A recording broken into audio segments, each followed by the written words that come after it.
भाग 13। घनश्याम का अद्भुत बाल्यकाल। घनश्याम अब 7 वर्ष के हो गए थे। उनके व्यक्तित्व में अद्भुत तेज और आभा थी। गांव के सभी लोग उन्हें एक दिव्य बालक मानते थे।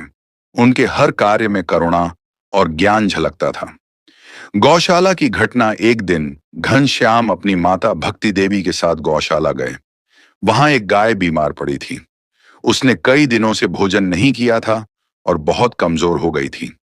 घनश्याम ने गाय की हालत देखी और उसकी आंखों में आंसू आ गए। उन्होंने अपने नन्हे हाथों से गाय के सिर पर प्रेम से स्पर्श किया और अपने पास से लाया हुआ चारा उसे खिलाने लगे। गाय ने धीरे धीरे चारा खाना शुरू कर दिया।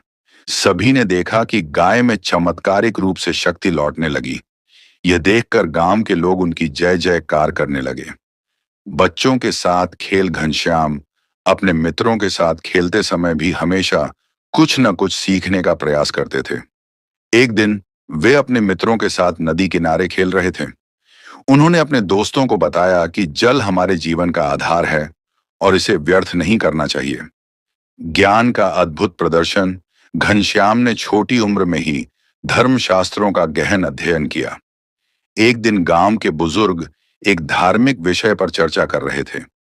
घनश्याम ने उनकी बातों को ध्यान से सुना और अपनी मधुर वाणी में कुछ ऐसे विचार रखे जिससे सभी बुजुर्ग प्रभावित हो गए।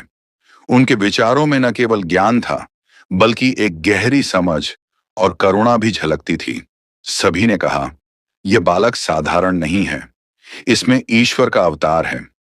माता पिता का सम्मान। घनश्याम अपने माता पिता के प्रति अत्यंत आदर और भक्ति रखते थे। वे हमेशा उनके आदेशों का पालन करते और उन्हें प्रसन्न रखने का प्रयास करते।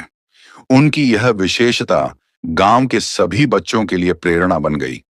इस प्रकार घनश्याम का बाल्यकाल चमत्कारों, ज्ञान और करुणा से भरा हुआ था।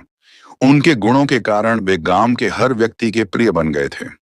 अगले भाग में घनश्याम का शिक्षा और ध्यान की ओर झुकाव।